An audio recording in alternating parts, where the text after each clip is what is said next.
Hey guys, and welcome to Lex's World. People ask me all the time whether there's a chance that the weed they have is laced with some other drug. My answer, before even looking at their weed, is a quick and simple no.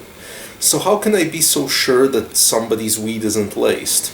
Well, first, because laced cannabis is extremely rare, almost no matter where you live.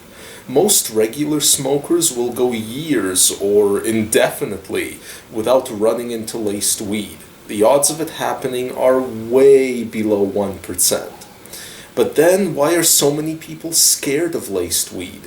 And why do some people, especially those who rarely even smoke, claim that they've had an experience with a laced batch?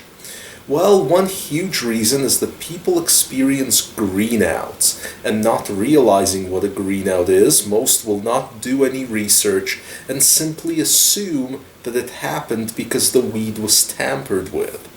Now, I won't get into what a greenout is in this video. You can watch my full video on greenouts.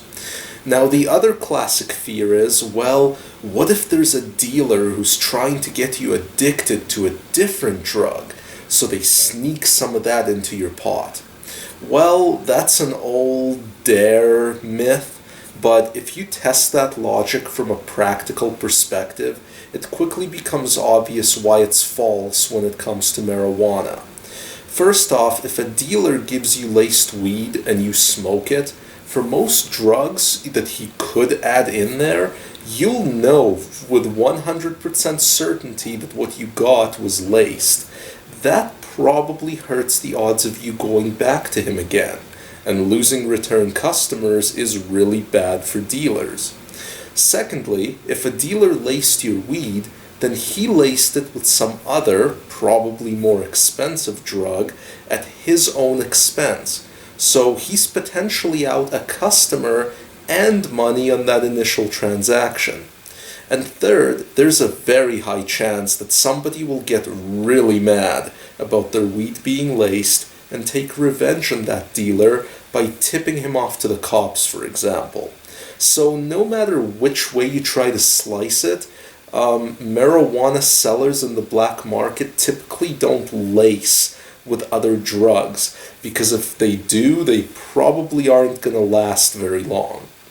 So if laced weed does happen to you, and you've fallen into that extremely unlikely statistic, I'm afraid you're screwed. There's no advice that I can give you. Because of hundreds of distinct strains of cannabis and dozens of common drugs, for a normal person there is no way to know that their weed looks or smells or tastes normal versus laced. All you can do for total security is grow your own, I guess. The good news is, if you do get laced weed and consume it, you can at least take some comfort in knowing that you'll notice something is different when you smoke it. Like, you'll be completely sure that something went wrong, assuming that you already know what a greenout is. Well, that's the show, guys. I hope you enjoyed it. If you did, be sure to subscribe and hit that like button. See you next time.